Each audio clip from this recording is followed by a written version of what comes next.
ஒரு ஊர்ல ஒரு மன்னர் இருந்தார். ஒரு நாள் அவருடைய அரசவைக்கு ஒரு ஓவியன் வந்தான். அவன் சீனா தேசத்திலிருந்து வந்தவன், தாவோ சிந்தனையாளன். அவன் அங்க வந்து மன்னர் முன்னாடி நிக்கிறான். யாரும் செய்ய முடியாத ஒரு காரியத்தை என்னால செய்ய முடியும்னா. இவன் இப்படி சொன்னதை கேட்டதும் ஏற்கனவே அங்க இருந்த அரசவை ஓவியன் ஒருத்தனுக்கு கோபம் வந்துட்டுது. இதோ பாரு, இப்படிலாம் பேசக்கூடாது, நான் வேணும்னா உன்னுடைய சவாலை ஏத்துக்கிறேன் அப்படின்னா. நாம 2 பேரும் ஓவியம் தீட்டுவோம், அதை பார்த்துட்டு நம்ம 2 பேர்ல யாரு சிறந்த ஓவியன் அப்படிங்கிறத மன்னரே தீர்மானம் செய்யட்டும், என்ன சொல்ற அப்படின்னு கேட்டான். அவனும் சரின்னு ஒத்துக்கிட்டான். போட்டி ஆரம்பமாச்சு. அரசர் அவங்களுக்கு 2 சுவர்களை ஒதுக்கி கொடுத்தார். 6 மாச காலம் அவகாசம் கொடுத்தார். 2 ஓவியர்களும் அவங்கவங்க வேலையை ஆரம்பிச்சாங்க.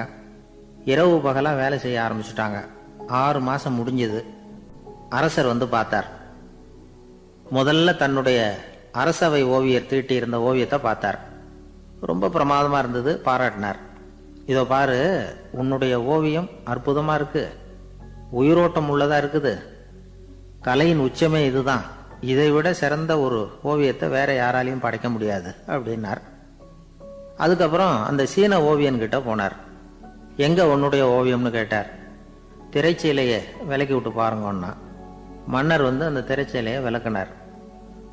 உள்ள வந்து ஓவியம் இருக்க வேண்டிய இடம் கண்ணாடி மாதிரி தெரிஞ்சுது.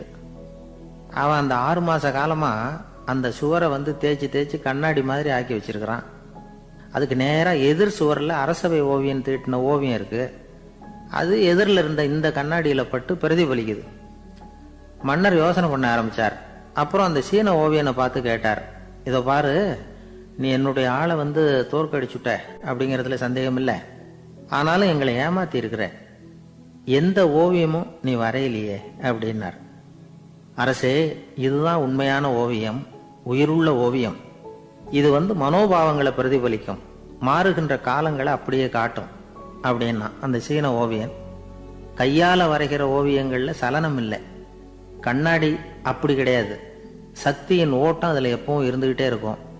கண்ணாடி மட்டுமே ஜீவனுள்ள ஓவியமா இருக்க முடியுங்கிறத அந்த சீன ஓவியன் தெரிஞ்சு வச்சிருந்தான். ஏன்னா அவன் ஒரு தாவோ சிந்தனையாளன். ஒவ்வொரு குழந்தையும் இந்த கண்ணாடியோட தான் பிறக்குது. ஆனா நாம என்ன செய்யறோம்னா ஓவியங்களை கண்ணாடி மீது பதிப்பிச்சு விடுறோம். கண்ணாடி நம்மளை பிரதிபலிக்குது. நம்முடைய அழகோ அவலட்சணமோ கண்ணாடியை பாதிக்கிறது இல்லை. ஏன்னா அதுக்கு மனம் கிடையாது. கடந்து போன வினாடியை பத்தி அது சிந்திக்கிறது இல்லை. அடுத்த கணத்தை பத்தின எதிர்பார்ப்பும் அதுகிட்ட கிடையாது. அதுதான் பற்றற்ற நிலை. மனிதனுக்கு தேவைப்படுறது அதுதான். கண்ணாடி கிட்ட இருந்து நாம வந்து கற்றுக்கொள்ள வேண்டிய பாடம் இது.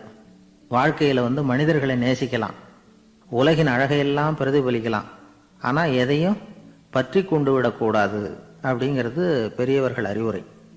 துயரம்ங்கிறது பற்றுக்களின் சாயை. கண்ணாடி முன்னாடி நிக்கிறப்போவெல்லாம் நமக்கு இந்த ஞாபகம் வரணுமா. ஒரு குடும்ப தலைவர் ஒரு நாள் காலையில விடிஞ்சு எழுந்திரிச்சதும் சத்தம் போட்டார். யார் இந்த கருங்குரங்கு படத்தை என் ரூம்ல கொண்டாந்து மாட்டி வச்சது அப்படின்னு கத்தினார்.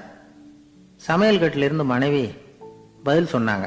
தூக்க கலக்கத்துல உளராதீங்க, நல்லா பாருங்க, அது படம் கிடையாது, முகம் பார்க்கிற கண்ணாடி அப்படின்னாங்க. ஜெருசலேம் அங்க உள்ள ஒரு தேவாலயம். அதுல உள்ள பலிபீடத்தின் முன்னாடி ஒரு பெட்டி உண்டு. அது காணிக்கை பெட்டி. ஆலயத்துக்கு வர்றவங்க பிரார்த்தனை பண்ணிவிட்டு திரும்பி போற சமயத்துல அந்த பெட்டியில காணிக்கை போடுவாங்க. அவங்களால எவ்வளவு முடியுமோ அவ்வளவு போடுறது வழக்கம். அவங்கவுங்க வசதிக்கு தகுந்த மாதிரி போடுவாங்க. வசதி உள்ளவங்களா இருந்தாலும் சரி, வசதியே இல்லாத வறியவர்களா இருந்தாலும் சரி, ஆலய காணிக்கை பெட்டியில காசு போடுறது அவங்களுக்கு ரொம்ப பெருமையான ஒரு செயல். ஒரு சமயம் இயேசு தம்முடைய சீடர்களோடு அந்த ஆலயத்துக்கு வரார். அங்க உட்காந்து ரொம்ப நேரம் வழிபாடு பண்ணிட்டு இருக்கிறார். சீடர்களும் அந்த ஜபத்துல கலந்துக்கிட்டாங்க. வழிபாடு முடிஞ்சுது. இயேசு உட்கார்ந்துருக்கிறார். காணிக்கை பெட்டியில காசு போடுறவங்கள கவனிக்கிறார். சீடர்களும் அதையே கவனிச்சுக்கிட்டு இருக்கிறாங்க. ரொம்ப பேர் வரிசையா வந்தாங்க. அவங்களால முடிஞ்ச அளவுக்கு காசு போட்டுட்டு அவங்க பாட்டுக்கு போய்கிட்டு இருக்கிறாங்க. வசதியானவங்க நிறைய பேர் வந்தாங்க. அதுக்கு மத்தியில வயசான ஒரு அம்மா, அவங்களும் வந்து காசு போட்டுட்டு போறாங்க. இப்போ இயேசு தன்னுடைய சீடர்கள் பக்கம் திரும்பினார். ஒரு கேள்வி கேட்டார். இப்போ இந்த காணிக்கை பெட்டியில நிறைய பேர் வந்து காசு போட்டுட்டு போறத நீங்க கவனிச்சிங்க. இன்னைக்கு இந்த காணிக்கை பெட்டியில ரொம்பவும் அதிகமா காசு போட்டது யார்? அப்படின்னு கேட்டார். முதல்ல வந்தார ஒரு பெரிய மனுஷன், அவர் தான் அதிகமாக போட்டார் அப்படின்னாரு ஒருத்தர். மூணாவதா வந்தவர் தான் அதிகமாக போட்டார், நான் கவனிச்சேன் அப்படின்னாரு இன்னொருத்தர். இப்படி ஆளுக்கு ஒரு விதமாக சொல்றாங்க. கடைசியா இயேசு சொன்னாராம், இன்றைக்கு அந்த பெட்டியில அதிகமாக காசு போட்டவங்க அந்த வயசான அம்மா தான் அப்படின்னாராம். சீடர்களுக்கு ஒன்றும் புரியல. அந்த அம்மா ரொம்ப ஏழையாச்சே, அவங்க எப்படி அதிகமாக காணிக்கை செலுத்த முடியும் அப்படிங்கிறது அவங்க சந்தேகம். இயேசு விளக்குனார். நிறைய பேர் வந்தாங்க, நிறையவே காசுகள் போட்டாங்க, அது உண்மைதான். ஆனாலும் அந்த அம்மா என்ன பண்ணாங்க கவனிச்சிங்களா? வந்தாங்க, தன்னுடைய காசு பைய திறந்தாங்க, அப்படியே கொட்டுனாங்க. அதில் இருந்தது 2 காசுகள் தான். அந்த 2 காசும் காணிக்கை பெட்டியில் விழுந்துட்டுது. மற்றவங்கள்லாம் தங்கள்கிட்ட இருந்த செல்வத்தின் ஒரு சிறு பகுதியை எடுத்து பெட்டியில் போட்டாங்க. ஆனால் இந்த அம்மா தன்கிட்ட என்ன இருந்ததோ அதை அப்படியே போட்டுட்டாங்க. தன்னுடைய பிழைப்புக்காக வச்சிருந்த அவ்வளவையும் இழக்கிறதுக்கு தயாராயிட்டாங்க. அவ்வளவு தாராள மனசு அவங்களுக்கு. அதனால அவங்க செலுத்தின காணிக்கை தான் அளவில் அதிகம் அப்படின்னார். விலை மதிப்பில்லாத முத்து புதையல் ஒருத்தனுக்கு கிடைக்க போகுதுன்னு வச்சுக்கோங்க. அதன் மதிப்பை உணர்ந்தவன் என்ன பண்ணுவான்? அதை அடையறதுக்காக தன்கிட்ட இருக்கிற எதையும் கொடுக்கறதுக்கு தயாரா இருப்பான் இல்லையா? அது மாதிரிதான் இதுவும் அப்படின்னார். உலக மதிப்பீடுகளை துரும்பா தூசியா மதிச்சு அதையெல்லாம் உதறி விடுகிறவன் இறையருள் அப்படிங்கிற இணையில்லாத செல்வத்தை பெறுகிறான் அப்படிங்கிறது இதுல உள்ள கருத்து. இறைவனுக்காக இழப்பதுன்னா துன்பப்படுகிறவர்களுக்காக, ஏழைகளுக்காக, ஏதுமற்றவர்களுக்காக இழப்பது அப்படின்னு அர்த்தம். உங்கள் அயலானுக்கு நீங்கள் என்ன உதவி செய்தாலும் அதை எனக்கே செய்கிறீர்கள் அப்படின்னு இயேசு சொல்லியிருக்கிறார். அடுத்தவங்களுக்கு உதவணுங்கிற குணம் இன்னைக்கு ரொம்ப குறைஞ்சு போச்சு. செய்ய வேண்டிய கடமையிலிருந்து விலகி இருக்கிறவர்கள் நம்ம கிட்ட நிறைய பேர் உண்டு. அப்படிப்பட்ட ஒருத்தர் டாக்டர் கிட்ட போனார். டாக்டர், நான் ஒரு கவர்மெண்ட் ஆபீஸில் வேலை பார்க்குறேன், எனக்கு ஒரே அசதியா இருக்கு, என்னை சோதிச்சு பாருங்க, ஆலோசனை சொல்லுங்க ஏதாவதுன்னார். டாக்டர் அவரை பரிசோதனை பண்ணி பார்த்துட்டு சொன்னார், இதோ பாரு, உனக்கு இப்போ தேவைப்படுறது முழு ஓய்வு. நீ எவ்வளவு சீக்கிரமா ஆபீஸுக்கு போறியோ அவ்வளவுக்கு உனக்கு நல்லது அப்படின்னாராம். எனக்கு தெரிஞ்ச ஒருத்தர் இருக்கார். அவரு ஒரு பெரிய காவல்துறை அதிகாரி, ரொம்ப கண்டிப்பானவர். அவரை கண்டாவே எல்லாரும் பயப்படுவாங்க. அப்படிப்பட்டவர் வீட்டுக்கு போனா அப்படியே அடியோட மாறிடுவார். அங்க போய் பாத்தீங்கன்னா குழந்தைகளோட குழந்தையா அவர் விளையாடிட்டு இருப்பார். அலுவலக சமயத்துல பாத்தீங்கன்னா குதிரை முதுகுல அவர் உட்கார்ந்துருப்பார். வீட்டுல பாத்தீங்கன்னா அவர் முதுகுல குழந்தை உட்காந்துருக்கும். அவரு குதிரை மாதிரி போயிட்டு இருப்பார். இது எப்படிங்க முடியுது உங்களால அப்படின்னு கேட்டாங்க. அது ஒண்ணுமில்ல, இங்க வீட்டுக்கு வந்த உடனே என்னோட மனசை தனியா எடுத்து வச்சிருவேன் அப்படின்னார். அது என்னங்க உங்க சட்ட பையிலியா இருக்குது மனசு, அது தனியா எடுத்து வைக்கிறதுக்கு அப்படின்னு கேட்டாங்க. அப்படி இல்லைங்க, இது ஒரு பயிற்சி, மனப்பயிற்சி, அவ்வளவுதான் அப்படின்னார். இப்படி சமயம் பார்த்து மனசை தனியா வச்சுவிட தெரிஞ்சவங்க வாழ்க்கையில எப்பவும் உற்சாகமா இருப்பாங்க அப்படிங்கிறது பெரியவங்க கருத்து. ஒரு டாக்டர் ஆஸ்பத்திரியில் இருக்கிற வரைக்கும் டாக்டரா இருக்கலாம். அவர் மனைவிகிட்டையும் அவர் டாக்டரா இருக்க வேண்டிய அவசியம் இல்லை. ஒரு வக்கீல் கோர்ட்ல இருக்கிற வரைக்கும் வக்கீலா இருக்கலாம். வீட்டுக்கு வந்ததுக்கு அப்புறமும் வக்கீலா இருக்க வேண்டிய அவசியம் கிடையாது. வீட்டில் குழந்தைகள்கிட்ட விளையாடும் பொழுதும் அதுகள்கிட்ட ஃபீஸு கேட்டுக்கிட்டு இருக்கக்கூடாது. நாம் எப்படி இருக்கணும்னு பெரியவங்க சொல்கிறாங்கன்னா, மனசோட சேரக்கூடாதான். அப்படி சேராமல் வாழ்க்கையை கவனிக்கணுமா. மனசை அப்படியே தனியாக எடுத்து பக்கத்தில் வச்சுடணும். அப்படின்னா அதை அப்படியே தூக்கி எறிஞ்சுடு அப்படின்னு அர்த்தம் இல்லை. ஏன்னா மனசுங்கிறது நமக்கு உபயோகப்படக்கூடிய ஒன்று தான். எப்போ எப்போ அது தேவையோ அப்பப்போ எடுத்து உபயோகப்படுத்திக்கணும். தேவைப்படுறப்போ எடுத்து கண்ணாடியை மாட்டிக்கிறோம்ல, படிக்கும் பொழுது கண்ணாடி தேவைப்படுது, எடுத்து மாட்டிக்கிறோம் இல்லையா? அது மாதிரி கணக்கு போடுறதுக்கு மனசு தேவை.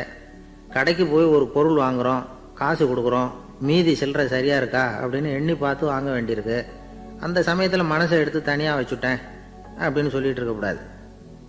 பரீட்சைக்கு படிக்க வேண்டியிருக்குது, படித்ததையெல்லாம் அப்படியே நினைவில் வச்சுக்க வேண்டியிருக்கு.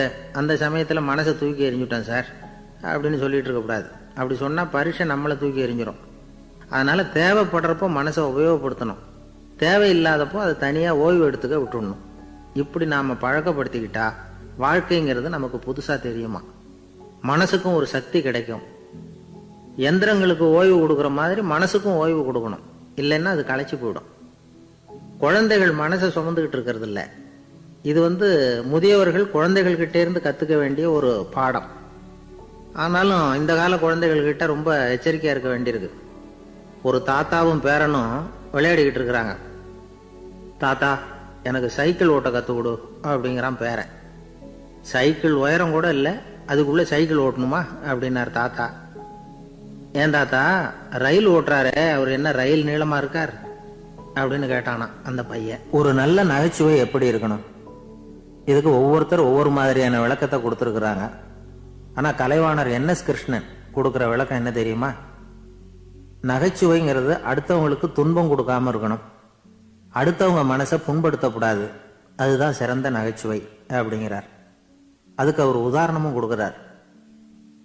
ஒரு ஏரி ஓரமா 2 பசங்க நடந்து போயிட்டு இருக்கிறாங்க. அதில் ஒருத்தன் பணக்கார வீட்டு பையன், இன்னொருத்தன் ஏழை. இவங்க 2 பேரும் போயிட்டு இருக்கிறாங்க.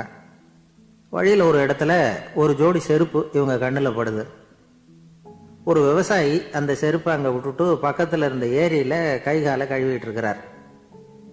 உடனே அந்த பணக்கார பையனுக்கு ஒரு ஐடியா. அவன் சொன்னானா, டேய், இப்போ ஒரு வேடிக்கை செய்யலாம், அந்த செருப்பு 2ஐயும் தூக்கி எட்டத்தில் வீசி எரிஞ்சிருவோம். அந்த ஆள் வந்து பார்த்துட்டு செருப்பை தேடி அல்லாடுவான், அங்கேயும் இங்கேயும் ஓடுவான், திரு திருன்னு முழிப்பான். அதை பார்த்து நாம் ரசிக்கலாம், நல்ல தமாஷா இருக்கும் அப்படின்னு இருக்கான். இப்படி சொல்லிவிட்டு அந்த செருப்புகளை தூக்கத்துக்கு போனானா. கொஞ்சம் பொறு அப்படின்னானா அந்த ஏழை பையன். ஏன்னு கேட்டிருக்கான் அவன்.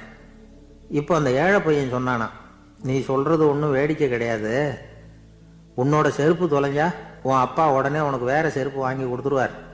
ஆனால் அந்த ஆளுக்கு இந்த செருப்பு தொலைஞ்சதுன்னா வேற புதுசாக வாங்கறதுக்கு வாயையும் வயத்தையும் கட்டி பணத்தை சேர்க்க வேண்டியிருக்கும்.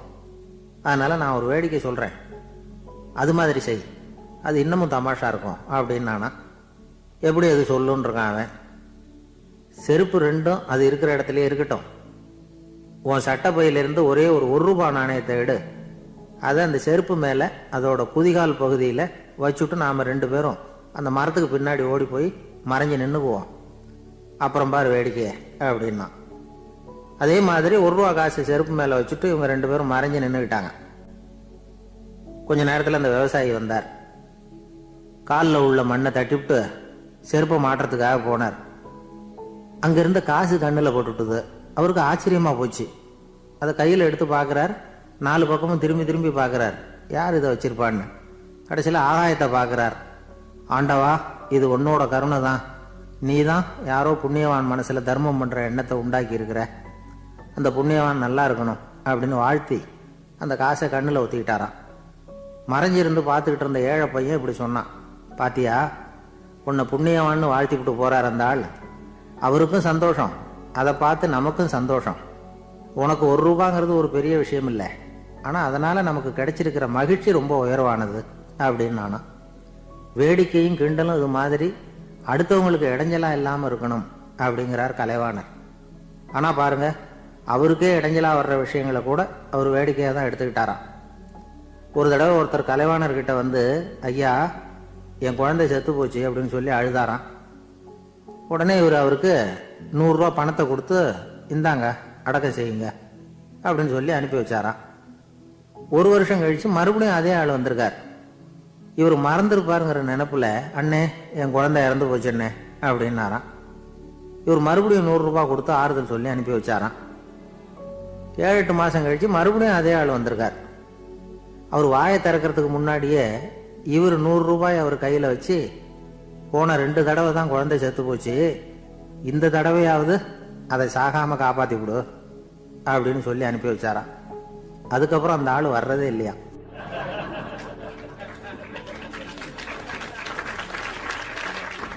திபேத் நாட்டுல புத்த மடாலயங்கள் நிறைய உண்டு. அதுக்கு ஒரு தலைமையகமும் உண்டு. அது இந்த திபேத் தலைநகரம் லாசாவில் இருக்குது. ரொம்ப காலத்துக்கு அப்பால அதை பற்றிலாம் நிறைய விவரங்கள் எழுதி வச்சிருக்கிறாங்க. அது இப்போவும் நமக்கு கிடைக்குது. அதாவது ரொம்ப தூரத்துக்கு அந்தாண்ட மலைகளுக்கு நடுவில் ஒரு கிளை மடாலயம். அந்த மடத்தின் தலைவருக்கு வயசாயிட்டு தான், அதனால தலைமை பொறுப்பை வேற ஒருத்தர்கிட்ட ஒப்படைக்கலாம் அப்படின்னு முடிவு பண்ணாராம். உடனே ஒரு லாமாவை கூப்பிட்டார். அவர் மூலமா தலைமை மடாலயத்துக்கு செய்தி அனுப்புனார், பொருத்தமான வாரிசு ஒருத்தரை அனுப்பி வைக்கும்படியாக. அந்த வாலிப லாமா புறப்பட்டார். காடு மேடெல்லாம் நடந்து போறார். ரொம்ப நாள் கழிச்சு தலைமை பீடத்தை அடைஞ்சார். தலைமை குரு கிட்ட விவரத்தை சொன்னார். தகுதியான ஒருத்தரை அனுப்பி வச்சா அழைச்சிட்டு போறேன் அப்படின்னார். சரி, நாளைக்கு காலையில் நீங்கள் அவங்க எல்லாரையும் அழைச்சிட்டு போகலாம்னார் அவர். அவங்க எல்லாரையுமா? அங்கே தேவைப்படுறது ஒருத்தர் தானே அப்படின்னார் இவர். ஆமான்னார். அப்புறம் ஏன் எல்லாரையும் அழைச்சிட்டு போக சொல்கிறீங்கன்னார். அது இப்போ உனக்கு புரியாது. நான் ஒரு 100 பிக்குகளை அனுப்புகிறேன், அதாவது பிட்சுகளை. அவ்வளவு பேரையும் அங்கே வச்சு சமாளிக்க முடியாது அப்படின்னாரு இவர். இருந்தாலும் இப்போ அந்த தலைமை குரு என்ன சொன்னார்னா, அதை பற்றி கவலைப்படாத, நான் 100 பேரை அனுப்புகிறேன். அதில் 99 பேர் வழியிலேயே காணாமல் போடுவாங்க, ஒருத்தன் மட்டும்தான் வருவான். அவனும் அங்கே வந்து சேர்ந்துட்டானா நீ ரொம்ப கொடுத்து வச்சவன் அப்படின்னார். இவருக்கு ஒன்றும் புரியல. இருந்தாலும் மறுநாள் அந்த வாலிபால் 100 பேரை அழைச்சிக்கிட்டு புறப்பட்டார். போகிற வழியிலேயே பல பேர் அங்கங்கே பிச்சுக்கிட்டு போட்டாங்க. அவர் சொன்னது மாதிரியே வழியில் அவங்க ஊர்கள் இருந்தது தான் காரணம். அப்பா அம்மாவை பார்த்துட்டு வரேன் அப்படின்னு கொஞ்சம் பேர் போனாங்க. சொந்த பந்தத்தை பார்த்துட்டு வரேன் அப்படின்னு கொஞ்சம் பேர். ஒரு வாரம் ஆச்சு. இப்போ மிஞ்சினது 10 பேர் தான். வழியில் ஒரு நகரம், அங்கே சில பிட்சுக்கள் வந்து சந்திச்சாங்க. எங்கள் மடத்து தலைவர் இறந்துட்டார், உங்களில் யாராவது ஒருத்தர் எங்களுக்கு தலைவராக முடியுமா அப்படின்னு கேட்டாங்க. 10 பேரும் தயார். அதில் ஒருத்தரை அழைச்சிட்டு அவங்க போயிட்டாங்க. இன்னொரு ஊரில் சில பேர் வந்தாங்க, வழி மறிச்சாங்க. நில்லுங்க, எங்கள் மன்னர் மகளுக்கு திருமணம், அதை நடத்தி வைக்க 3 லாமாக்கள் தேவை அப்படின்னாங்க. இப்படி கொஞ்சம் கொஞ்சமாக எல்லாரும் காலி. கடைசியில் 2 பேரும் மிஞ்சினாங்க. அங்கே ஒரு இளம்பெண் எதிரில் வந்தா. எங்கள் அப்பா வேட்டைக்கு போயிருக்கிறாரு, இன்னும் திரும்பி வரல, வீட்டில் வேற யாரும் இல்லை, தனியாக இருக்க பயமாக இருக்குது, யாராவது ஒருத்தர் எனக்கு துணையாக இருக்கணும் அப்படின்னு கேட்டுக்கிட்டா. எங்கள் 2 பேரில் நீயே ஒருத்தரை தேர்ந்தெடுத்துக்கோ, இல்லைன்னா எங்களுக்குள்ள சண்டை வந்துடும் அப்படின்னாங்க. இப்போ மிஞ்சினவர் ஒருத்தர். அவருக்கும் ஒரு சோதனை வந்தது. ஒரு தர்க்கவாதி எதிரில் வந்தான். உன்னோட வாதம் பண்ணணும்னா. இவனோட வாதம் பண்ணுறேன், அது முடிய ரொம்ப காலம் ஆகலாம், தர்க்கத்தில் நான் ஜெயிச்சா அங்கே வரேன், இல்லைன்னா இவருடைய சீடனை ஆயிடுவேன் அப்படின்னார் அவர். கடைசியாக அழைக்க வந்த வாலிபலாமா மட்டும் வெறும் கையோடு திரும்பி போனார். அங்கே இருந்த வயசான மடாதிபதி கேட்டார், எத்தனை பேர் அங்கேருந்து புறப்பட்டீங்கன்னார். என்னையும் சேர்த்து 101ன்னார் அவர். நல்லது, நீயாவது திரும்பி வந்திய, அதுதான் எனக்கு போதும். ஏன்னா நீ தான் எனக்கு உண்மையான வாரிசு. அந்த 100 பேரில் யாரும் வரமாட்டாங்க அப்படின்னார் அவர்.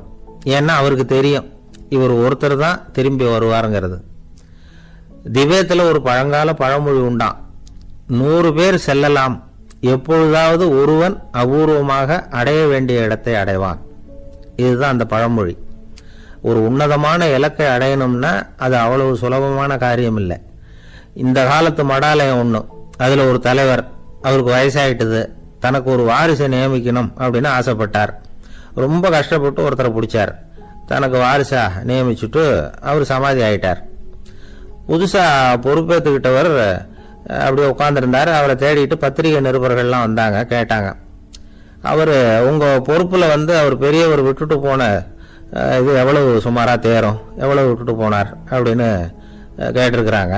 அது என்ன ஒரு 50 லட்சம் இருக்கும் அப்படின்னாராம். அவ்வளவும் பணமா அப்படின்னு கேட்டிருக்காங்க. இல்லைங்க, கடன் அப்படின்னாராம் இவர்.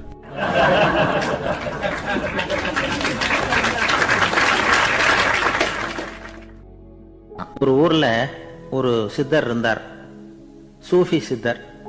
அவர் ஞானம் பெற்ற ஒரு சித்தர். ஒரு நாள் அந்த நாட்டு மன்னன் அவரை பார்க்கறதுக்காக வந்தான்.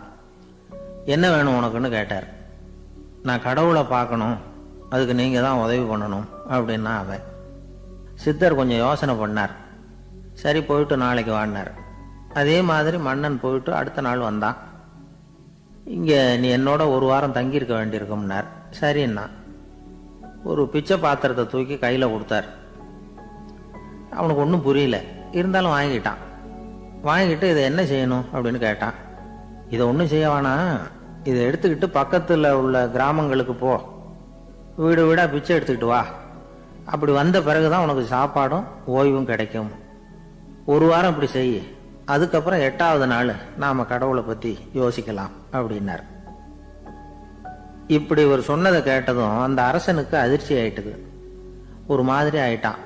தன்னுடைய சொந்த நாட்டில் சொந்த குடிமக்கள் கிட்ட போய் பிச்சை எடுக்கிறதா அப்படின்னு யோசனை பண்ணி பார்த்தான். அதுக்கப்புறம் மெதுவா அவன் அந்த சித்தரை பார்த்தான். ஐயா, சொந்த நாட்டிலேயே பிச்சை எடுக்கிறதுன்னா எனக்கு ஒரு மாதிரியா இருக்கு, வெக்கமா இருக்கு. நான் வேணும்னா வெளி தேசத்துல எங்கேயாவது போய் பிச்சை எடுக்கவா அப்படின்னு கேட்டான். இதுக்கு அந்த சித்தர் ஒரு சம்மதிக்கலை. இதோ பாரு, உன்னால பிச்சை எடுக்க முடியலன்னா பேசாம திரும்பி அரண்மனைக்கே போயிடு. அதுக்கப்புறம் கடவுளை பத்தி எல்லாம் பேசுறதுக்கு என்னை தேடிட்டு வரக்கூடாது அப்படின்னு விட்டார். மன்னன் தயங்கினான். இருந்தாலும் மனசை சரி பண்ணிட்டு சம்மதிச்சான். சரிங்க, ஒரு வாரம் இங்க தங்குறேன். நீங்க சொல்றது மாதிரி பக்கத்து கிராமங்களுக்கு போறேன், வீடு வீடா பிச்சை எடுக்கிறேன், வர்றேன் அப்படின்னா. ஒரு வாரம் தெரு தெருவா பிச்சை பாத்திரத்தோட அலைஞ்சான். சொந்த ஊர்ல சொந்த குடிமக்கள் கிட்ட பிச்சை எடுத்தான். 7 நாள் முடிஞ்சது.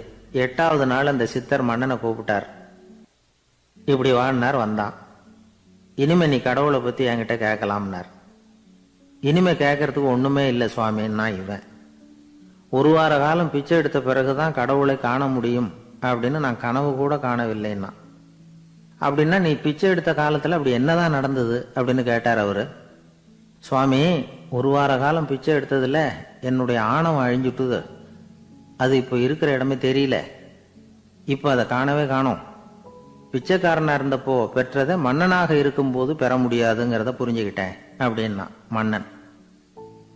அடக்கம் பிறந்தவுடன் தெய்வீக கதவுகள் திறந்து கொள்ளுகின்றன அப்படிங்கிறார் ஓஷோ. நம்மால் ஒருத்தன் ஆணவம் அழியணுங்கிறதுக்காக ஒரு திருவோட்டை எடுத்துக்கிட்டு தெரு தெருவா பிச்சை எடுக்க ஆரம்பிச்சான். என்ன, தெய்வீக கதவுகள் திறந்துதா அப்படின்னு கேட்டார் ஒருத்தர். தெய்வீக கதவு திறக்கிறதுக்கு முன்னாடியே எங்க வீட்டு கதவு சாத்திக்கிட்டுதுன்னா. என்னடா சொல்றேன்னார். இனிமே வீட்டுக்குள்ளேயே வர வேணாம், இதையே தொழிலா வச்சுக்கோ அப்படின்னு எங்க வீட்டுல சொல்லிவிட்டாங்க சார் அப்படின்னா. ஒரு பள்ளிக்கூடம் வகுப்பு நடந்துகிட்டு இருக்கு. ஆசிரியர் பாடம் நடத்திக்கிட்டு இருக்கிறார். நடத்தி முடிச்ச உடனே கேட்டார், மாணவர்களே, இதுவரைக்கும் நான் நடத்தின பாடத்துல உங்களுக்கு ஏதாவது சந்தேகம் இருக்கா அப்படின்னு கேட்டார். அப்புறம் ஒவ்வொருத்தரா கேட்டார். ஒரு மாணவன் எழுந்திருச்சான். சார், எனக்கு சந்தேகம் எதுவுமே இல்லைன்னா. ஏன்னு கேட்டார். ஏன்னா எனக்கு நீங்க நடத்தின பாடம் தெளிவா புரிஞ்சுட்டுது, அதனால சந்தேகம் வரலன்னா. இன்னொரு மாணவன் எழுந்திருச்சான். சார், எனக்கும் சந்தேகம் எதுவும் இல்லைன்னா. ஏண்டான்னு கேட்டார். ஏன்னா எனக்கு நீங்க நடத்தின பாடம் எதுவுமே புரியல, அதனால சந்தேகம் வரல அப்படின்னா. இந்த இடத்துல நாம கொஞ்சம் சிந்திச்சு பார்க்கணும். இந்த உலகத்துல எல்லாம் புரிஞ்ச ஒருத்தனுக்கும் சந்தேகம் வராது, எதுவுமே புரியாத ஒருத்தனுக்கும் சந்தேகம் வராது. அறகுறையா புரிஞ்சுக்கிட்டவன் இருக்கான் பாருங்க, அவனுக்கு தான் அடிக்கடி சந்தேகம் வரும். ஆக மாணவர்களை இந்த 3 வகையா பிரிக்கலாம். அதே மாதிரி தான் மனிதர்களையும் 3 வகையா பிரிக்கிறாங்க ஆன்மீகவாதிகள். ஒரு ஆன்மீக பெரியவர் என்ன சொல்றார் தெரியுமா? இந்த உலகத்துல 3 வகையான மனிதர்கள் இருக்கிறாங்களாம். முதல் வகை எப்படி தெரியுமா? இவங்களுக்கு எதையும் தெரிஞ்சுக்கணுங்கிற அவசியமே கிடையாது. ஏன்னா அவங்களுக்கு எல்லாமும் தெரியும். இவங்க ஞானத்தின் முழு வடிவா இருக்கிற காரணத்தினால அவங்களுக்கு எந்த சந்தேகமும் இல்லை, எந்த கேள்விகளும் கிடையாது. இந்த நிலையில இருக்கிறவன் கிருஷ்ணன். எல்லாத்துக்கும் விட தெரிஞ்சுக்கிட்ட நிலையில அவன் விடையாக மாறிவிட்டான் அப்படின்னு சொல்லுவாங்க. 2வது நிலையில இருக்கிறவன் அர்ஜுனன். இவனுக்கு எப்ப பார்த்தாலும் கேள்விதான், சந்தேகம்தான். பதில் சொல்ல சொல்ல அவனுக்கு இருக்கிற சந்தேகமும் அதிகமாகிட்டே இருக்கும், குறையவே குறையாது. அர்ஜுனன் மாதிரி உள்ளவங்க எப்பவும் கேள்வி கேட்டுக்கிட்டே இருப்பாங்க. ஒரு கேள்விக்கு விட கிடைச்சுட்டுன்னு வைங்க, உடனே இன்னொரு கேள்வி அவங்க கிட்ட இருந்து வரும். கிருஷ்ணனுடைய நிலை எப்படின்னா அது கேள்விகளே அற்ற ஒரு நிலை. அர்ஜுனனுடைய நிலை எப்படின்னா அது கேள்விகளை தவிர வேறு எதுவும் அற்ற ஒரு நிலை. இவங்களை தவிர இன்னொரு ஆள் இருக்கிறான், அவனுக்கும் கேள்விகள் அற்ற ஒரு நிலை தான். அவன் யாருன்னா துரியோதனன். இவனுக்கு தெரிஞ்சுக்கணுங்கிற எண்ணமே சுத்தமா கிடையாது. ஆவலே இல்லைங்கிறதுனால அதை புரிஞ்சுக்கணுங்கிற அவசியமும் இல்லை. அதனால அவனுக்கு கேள்விகள் அற்ற ஒரு நிலையில அவன் இருந்துகிட்டு இருக்கிறான். எல்லா பதிலும் தெரிந்து கொண்ட நிலையில கிருஷ்ணனும் கேள்விகள் அற்ற நிலையில இருக்கிறான். தெரிஞ்சுக்கணுங்கிற ஆவலே இல்லாத துரியோதனனும் கேள்விகள் அற்ற நிலையிலே இருக்கிறான். இப்படியும் இல்லாம அப்படியும் இல்லாம ரெண்டும் கெட்டான் நிலையில இருக்கிறானே, அவன் தான் அர்ஜுனன். அதனால பெரியவங்கள்லாம் என்ன சொல்றாங்கன்னா, இந்த உலகத்துல அர்ஜுனன்களா இருக்கிறவங்க ஒண்ணு துரியோதனனா மாறிடணும், இல்லைன்னா கிருஷ்ணனா மாறிடணும். இதை தவிர வேற வாய்ப்பு இல்லை. துரியோதனன் மாதிரி உள்ளது விலங்கு நிலை, கிருஷ்ணன் மாதிரி உள்ளது தெய்வ நிலை. அர்ஜுனன் விலங்காவும் ஆக முடியல, தெய்வமாவும் ஆக முடியல. இப்படி ரெண்டும் கெட்டானா இருக்கிற வரைக்கும் இந்த கேள்விகளும் பிரச்சனைகளும் இருந்துகிட்டே தான் இருக்கும். இதுதான் பெரியவர்கள் சொல்லுகிற அனுபவ உண்மை. ஒரு ஆசிரியர் ரொம்பவும் விரிவா விளக்கமா பாடம் நடத்தின பிறகு, மாணவர்களே ஏதாவது சந்தேகம் இருந்தா கேளுங்கன்னாராம். ஒரு மாணவன் எழுந்திருச்சான். சார், எனக்கு ஒரு சந்தேகம்னா. என்னன்னு கேட்டார். இது வரைக்கும் என்ன பாடம் சார் நடத்துனீங்க அப்படின்னா அந்த பையன்.